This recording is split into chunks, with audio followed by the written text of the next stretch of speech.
Magandang araw sa inyong lahat.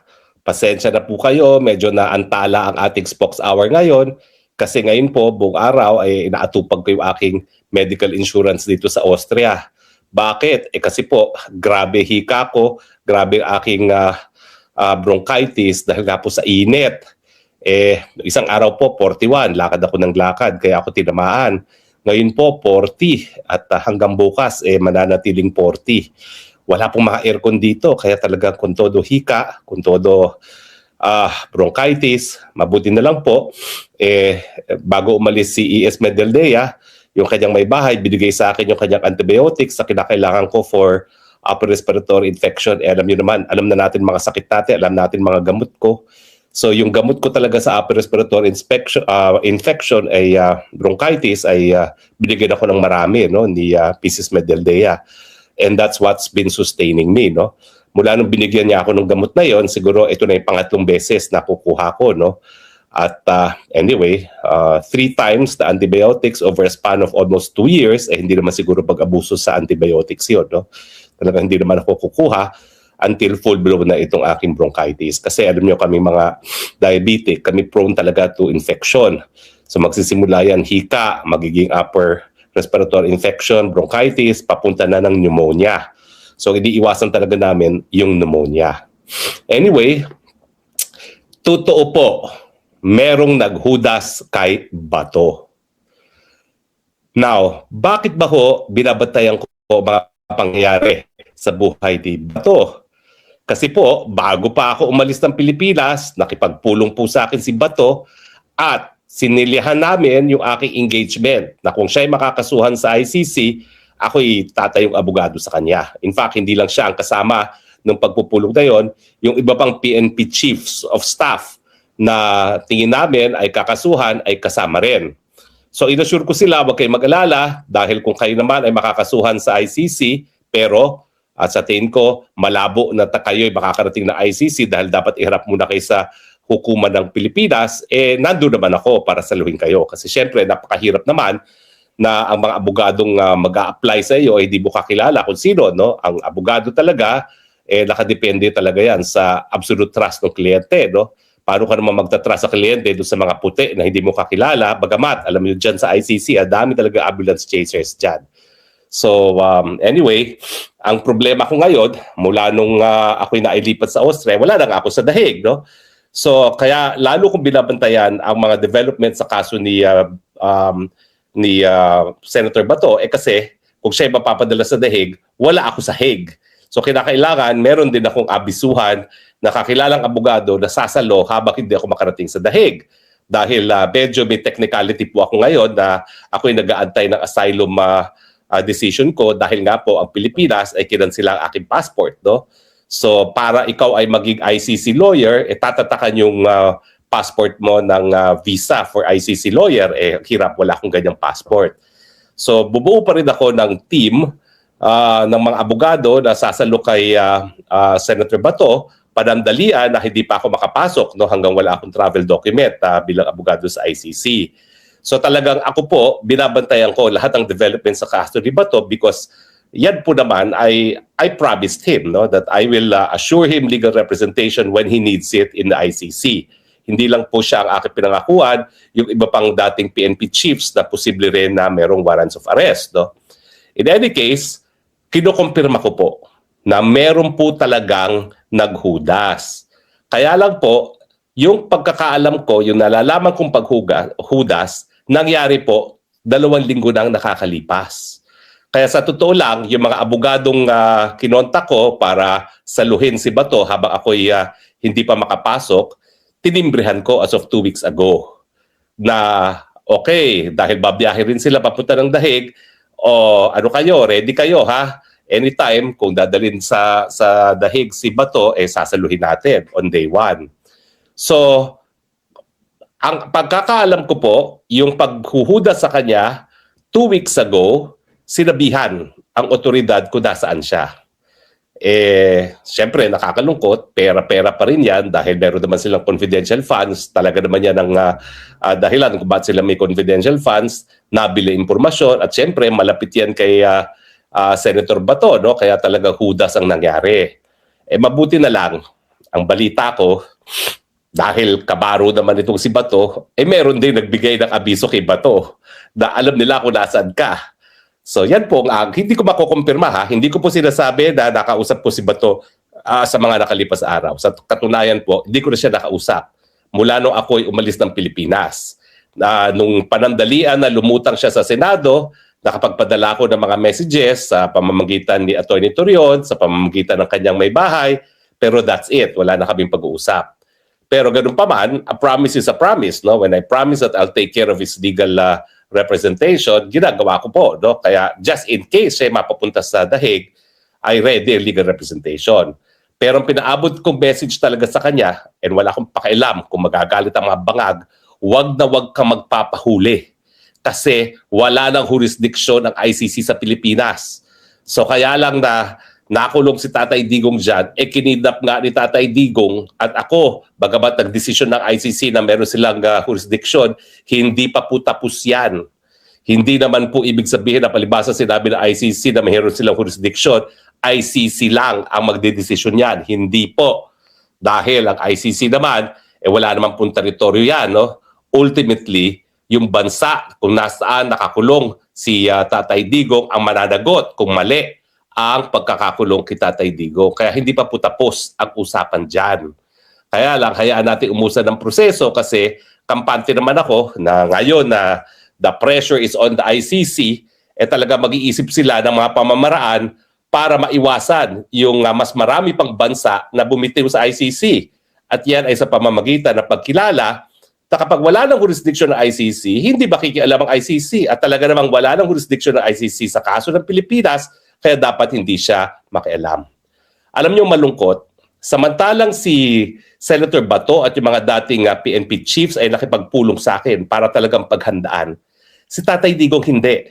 Kaya I cannot say, kaya ako walang sama ng loob na hindi ako napipili na abogado ni Tatay Digong other than, syempre di naman ako makapasok ngayon kasi nga wala akong passport dahil asylum seeker ako. Dahil hindi niya sinabi ever na kukunin ako abogado. Bakit? Kasi hindi niya akalain talaga na siya ay mahuhuli at maliliti sa ICC. Kapag yan sinabihan ko na PRRD, kailangan natin pag-usapan ng ICC, paghandaan, ang sasabihin niya, ay nako, huwag mong pansinin yan.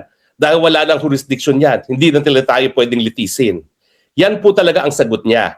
Samantalang ang sagot nila General Bato at ibang PNP chiefs, paghandaan natin just in case. Yun pagkakaiba. Si Tatay Digong, sigurado na walang jurisdiction ICC kaya hindi dapat paghandaan.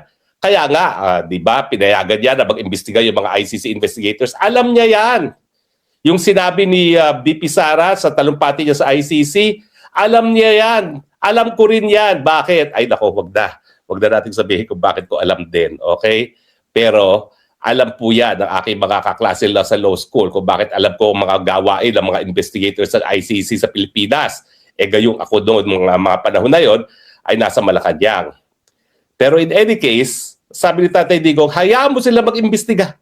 Pakialam mo sa kanila. Wala na naman sila jurisdiction. Pero sila Bato, kahit papano, pinaghandaan. Hindi ko lang alam kung yung mga pinag-usapan namin na mga dokumento na posibleng ebidensya ay nakalap nila kasi nagkaroon ako ng initial list of documents na kakailanganin natin. Hindi ko alam. Pero siguro, wala na yun, no? Kasi nga, nagtatagbo ngayon si Senator Bato, no? Anyway, pag lumutang naman si Bato, I'm sure he can confirm this. Again, hanggang hindi po ma-approve yung aking asylum, hindi ako makakapasok as lawyer dahil wala akong passport. Pero, bumuo naman po ako ng team. Pinarating ko kay Senator Bato sa pamamagitan ng Atty. Torion at ng kanyang asawa, yung team na binuo ko, na palagi ko naman pong sinasabihan, be ready, be ready. Okay. So anyway, ang kwento, 2 weeks ago, may naghudas.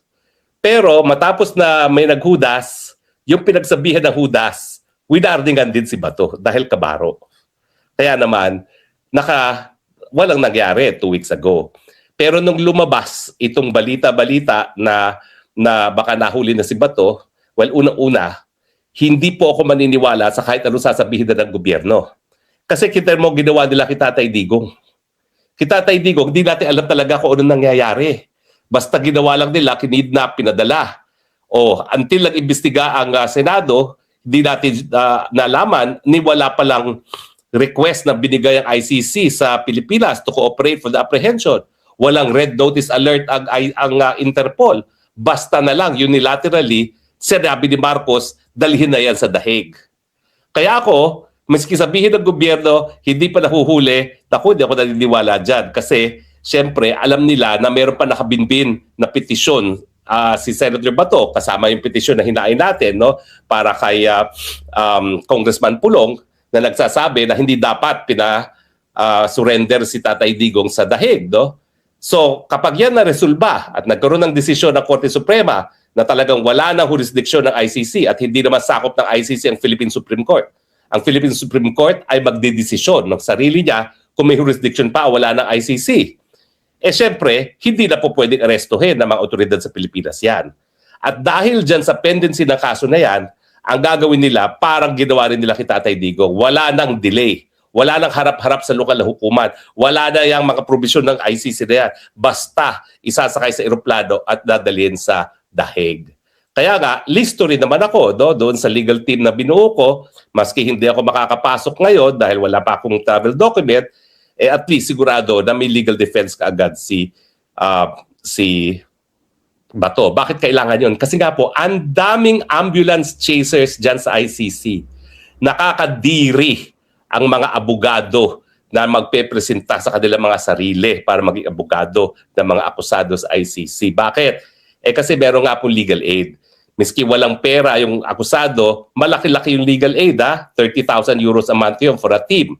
Actually, maliit yan kung ikay nakatira sa Europe. No? Pero pwede na rin. At saka yung prestige kasi of having said na umarap ka na sa ICC. Yun ang pinaglalabanan dito. Pero more often than that, kita mo, si Tatay Digong, hindi rin nag-legal aid, may kakayahan naman ang mga naaakusa dahil mga dating presidente, mga dating PNP chief, mga senador, siyempre kahit paano makakabayad naman niya, kaya nag-uunahan yung mga mokong. Alam nyo, dati, naging vice president pa ako ng International Criminal Bar, vice president for Asia. At taon-taon, nagpupunta ako sa pagpupulong namin habang binubuo yung ICC bar. At dyan nga po, naging unang presidente itong si Peter Haynes, kaya ko yan narekomenda dahil siya yung naging presidente ng ICC bar. At aktibo-aktibo po ako doon sa pagbuo ng ICC bar. Tumigil lang ako mag-attend kasi lahat ng mga meetings namin annually, gastos ako ng gastos. Wala naman akong kliyente. So lahat yan, talagang sayang lang, tinatapon lang ang pera. Tapos pagdating doon sa pagpupulong, mag-aaway lang at saka ang mga French at English lawyers kasi matindi yung competition ng French at English lawyers. Kasi ang language ng hukuma ng ICC ay French and English. So banatan lang sila na banatan at kung mag-away sila, ibang klase, talaga sigawan, kulang na lang, magsuntukan. Sabi ko, wala naman akong kinikita rito, titigil na ako at hindi na ako nag-active doon sa International Criminal Bar. Bagamat, naging prutas doon aming naunang mga ginawa, yung ICC bar na pinumunuan ni Peter Haynes na ngayon ay abogado ni Tatay Digong. So malinaw po yung aking sinabi, I stand by it. Merong naghudas kay Bato 2 weeks ago. Wala po akong kumpirmasyon ngayon kung nasan si Bato, pero hindi ko rin po pinagkakatiwalaan ang kahit sino sa gobyernong ito pag sinabi nila na hindi pa nahuhuli si Bato. Dahil pag nahuli nila yan, idediretso nila yan sa dahig. So I'm giving them until tomorrow, in fact, 2 days, 48 hours. Kasi kung tinatago nila yan, within 48 hours, kinakailangan isurrender na nila yan sa ICC. So until 2 days have passed, well, hindi pa rin ako sigurado at hindi ako maniniwala na hindi nila hinuli si Bato dahil I can assure you, hindi nila aaminin yan. Dahil ang totoo dyan, idediretso nila sa dahig dahil takot sila na baka anytime mag-desisyon ng Korte Suprema na wala na jurisdiction ng ICC at hindi na siya mapapadala sa dahig. Abay baka makaboto at baka manggulo pa si Bato sa impeachment trial. Yan ang iniiwasan nila. Okay? Anyway, pag-usapan din po natin sandali kung ano nangyari kanina sa impeachment. Sa totoo lang, wala pong masyadong nangyari. Patuloy po yung mga ina-identify nila mga records, patuloy yung pagpipilit ng prosecution na may mga irregularidad, pero patuloy naman ang sinasabi ng depensa na unang-una lahat ng mga sinasabi ng testigong yan, at pareho pa rin naman pong testigo yan, ay personal observations niya. At hindi naging resulta ng isang notice of disallowance na magiging decision mismo ng COA. In fact, yung notice of disallowance, hindi pa yan yung pinal. Diba? Kinakailangan, umakyat pa yan sa COA Mbank para maging pinal.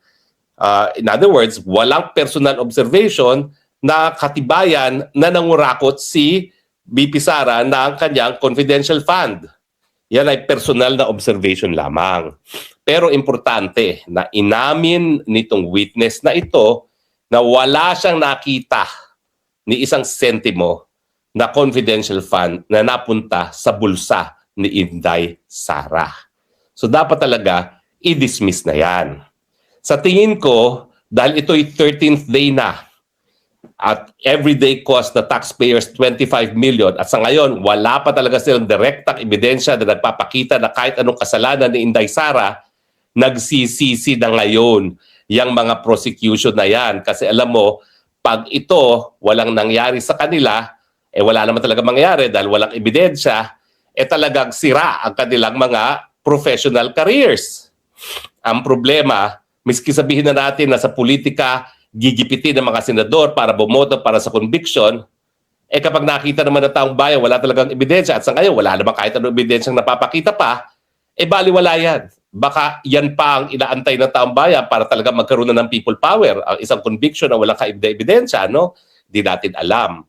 Pero siyempre, hindi natin ma-explika kung ano nangyari sa mga naunang kasaysayan natin na 2 beses na nag-people power at ngayon, hindi pa nag-people power. Sa tingin ko, ako meron akong personal na dahilan na naiisip pero that's not for public discussion. Tsaka na natin pag-usapan iyan. Okay? So maraming salamat po sa inyong patuloy pagtangkilik. Again, paumanhin at medyo late tayo pero at least juicy ang ating naging broadcast, ha? At hanggang sa muli, maraming salamat po sa inyong patuloy na pagtangkilik, sa inyong patuloy na pagtiwala, sa inyong patuloy na pagsuporta sa ating inang bayan at sa mga Duterte. Ito po ang inyong Spoksagbayan nagsasabi, I love you Philippines, you're the only country that I have, you're the only country that I will love. God bless the Philippines and bye for now.